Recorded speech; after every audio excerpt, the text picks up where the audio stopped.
जय श्री राम। आज हम देखने वाले हैं रामायण महात्म्य का पहला अध्याय।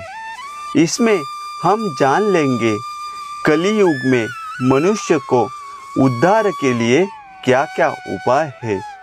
अध्याय को शुरू करने से पहले कमेंट में जय श्री राम ऐसा लिखकर चैनल को सब्सक्राइब कीजिए।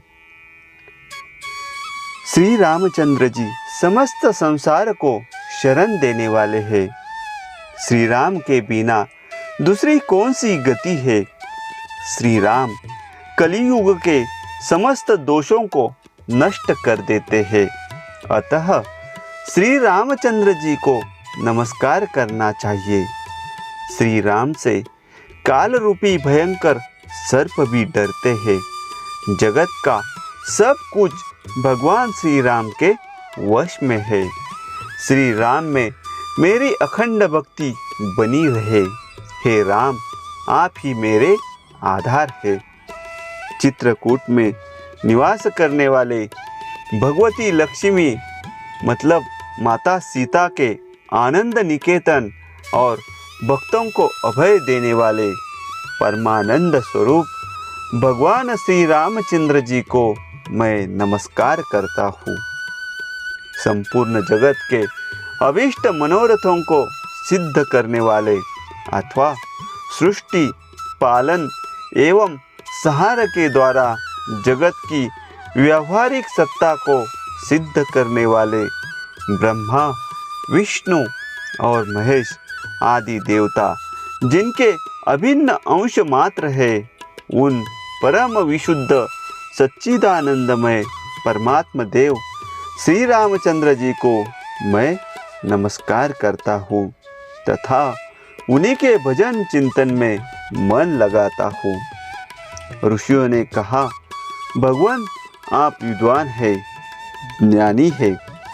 हमने जो कुछ पूछा था वह सब आपने हमें भली भांति बताया है। संसार बंधन में बंधे हुए जीवों को दुख बहुत है। इस संसार बंधन का उच्छेद करने वाला कौन है। आपने कहा है कि कलियुग में वेदोक्त मार्ग नष्ट हो जाएंगे। अधर्म परायण पुरुषों को प्राप्त होने वाली यातनाओं का भी आपने वर्णन किया है। घोर कलियुग आने पर जब वेदोक्त मार्ग लुप्त हो जाएंगे, उस समय पाखंड फैल जाएगा। यह बात प्रसिद्ध है। प्राय सभी लोगों ने ऐसी बात कही है। कलि युग के सभी लोग काम वेदना से पीड़ित, नाटे शरीर के और लोभी होंगे तथा धर्म और ईश्वर का आश्रय छोड़कर आपस में एक दूसरे पर ही निर्भर रहने वाले होंगे। प्राय सब लोग थोड़ी आयु और अधिक संतान वाले होंगे।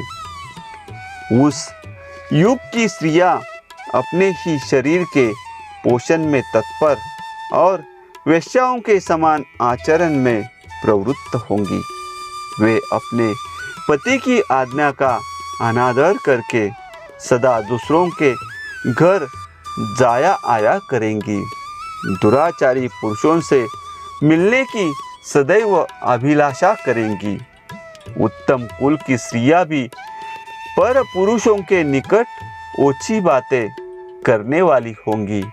कठोर और असत्य बोलेंगी तथा शरीर को शुद्ध और सुसंस्कृत बनाए रखने के सद्गुणों से वंचित होंगी।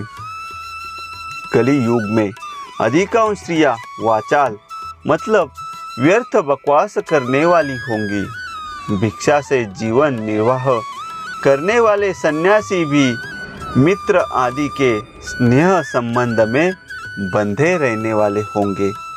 वे भोजन के लिए चिंतित होने के कारण लोभवश शिष्यों का संग्रह करेंगे।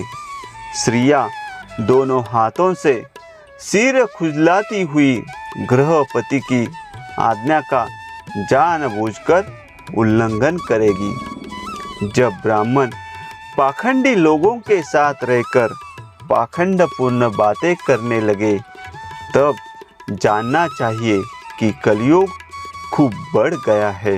इस प्रकार घोर कलयुग आने पर सदा पाप परायण रहने के कारण जिनका अंतःकरण शुद्ध नहीं हो सकेगा, उन लोगों की मुक्ति कैसी होगी। धर्मात्माओं में श्रेष्ठ सर्वज्ञ सूत जी, देवादिदेव देवेश्वर जगत गुरु भगवान श्री रामचंद्र जी जिस प्रकार संतुष्ट हो, वह उपाय हमें बताइए। मुनि श्रेष्ठ सूत जी, इन सारी बातों पर आप पूर्ण रूप से प्रकाश डालिए। आपके वचनामृत का पान करने से किसको संतोष नहीं होता है। सूत जी ने कहा, मुनिवर, आप सब लोग सुनिए। आपको जो सुनना अनिष्ट है वह मैं बताता हूँ।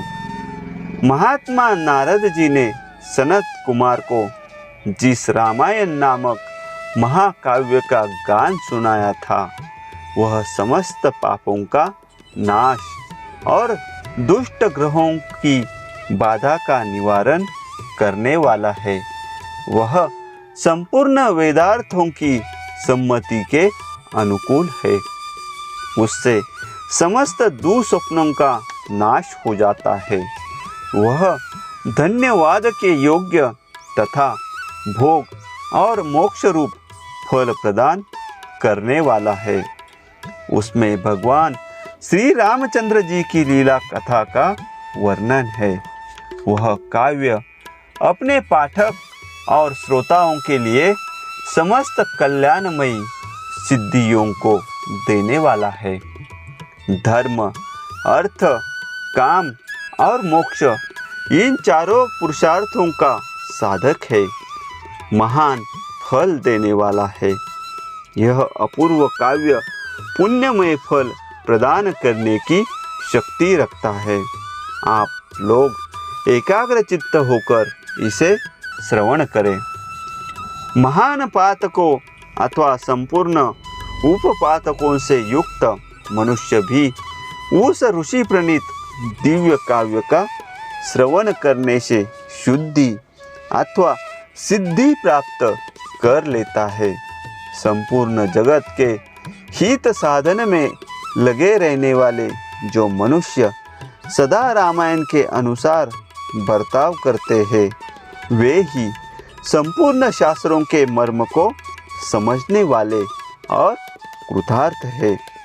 विप्रवरों, रामायण धर्म, अर्थ, काम और मोक्ष का साधन तथा परम अमृत रूप है।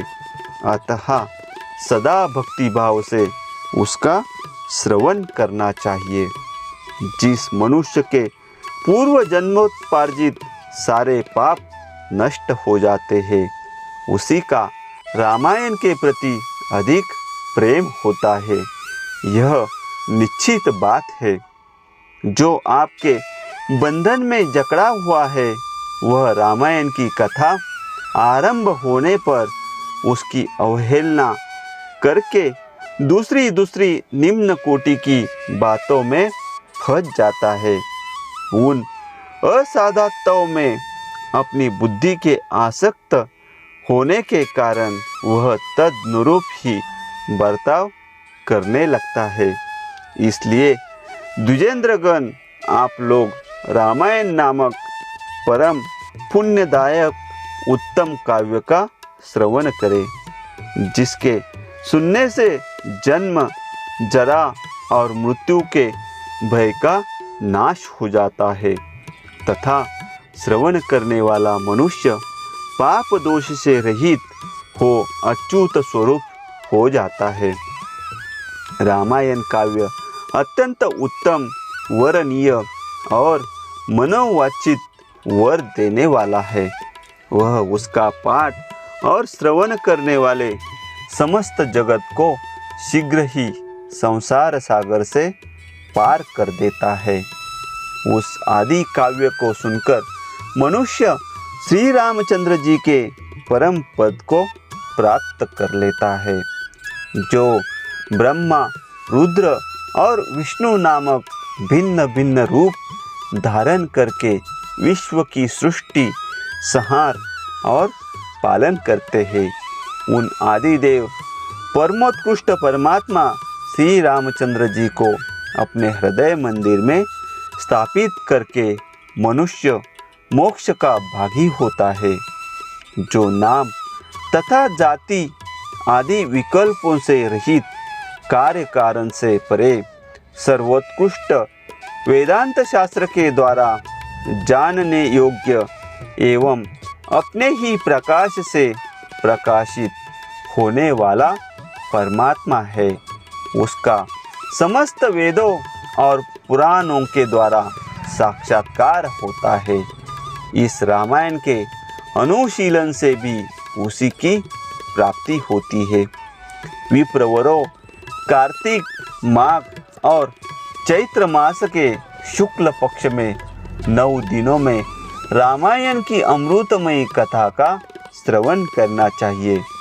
जो इस प्रकार श्री रामचंद्र जी के मंगलमय चरित्र का श्रवण करता है, वह इस लोक और परम लोक को भी अपनी समस्त उत्तम कामनाओं को प्राप्त कर लेता है। वह सब पापों से मुक्त हो अपनी 21 पीढ़ियों के साथ श्री रामचंद्र जी के उस परम धाम में चला जाता है, जहाँ जाकर मनुष्य को कभी शोक नहीं करना पड़ता है। चैत्र, माघ और कार्तिक के शुक्ल पक्ष में परम पुण्यमय रामायण कथा का 9वां पारायण करना चाहिए तथा 9 दिनों तक इसे प्रयत्न पूर्वक सुनना चाहिए। रामायण आदि काव्य है, यह स्वर्ग और मोक्ष देने वाला है। अतः संपूर्ण धर्मों से रहित घोर कलयुग आने पर 9 दिनों में रामायण की अमृतमयी कथा को श्रवण करना चाहिए। ब्राह्मणों, जो लोग भयंकर कली काल में श्री राम नामक आश्रय लेते हैं, वे ही कृतार्थ होते हैं। कलयुग उन्हें बाधा नहीं पहुंचाता। जिस घर में प्रतिदिन रामायण की कथा होती है, वह तीर्थ रूप हो जाता है। वहाँ जाने से दुष्टों के पापों का नाश होता है। तपोधनों, इस शरीर में तभी तक पाप रहते हैं जब तक मनुष्य श्री रामायण कथा का भली भांति श्रवण नहीं करता। संसार में श्री रामायण की कथा परम दुर्लभ ही है। जब करोड़ों जन्मों के पुण्यों का उदय होता है, तभी उसकी प्राप्ति होती है। जो मनुष्य श्री रामचंद्र जी की भक्ति का आश्रय ले प्रेम पूर्वक इस कथा का श्रवण करता है, वह बड़े बड़े पापों तथा पातक आदि से मुक्त हो जाता है। इस प्रकार श्री स्कंद पुराण के उत्तरखंड में नारद सनत कुमार संवाद के अंतर्गत रामायण महात्म्य विषय कल्प का अनुकीर्तन नामक प्रथम अध्याय पूरा हुआ। मित्र हो, रामायण महात्म्य का अगला अध्याय सुनने के लिए चैनल को सब्सक्राइब करो और कमेंट में लिखो जय श्री राम।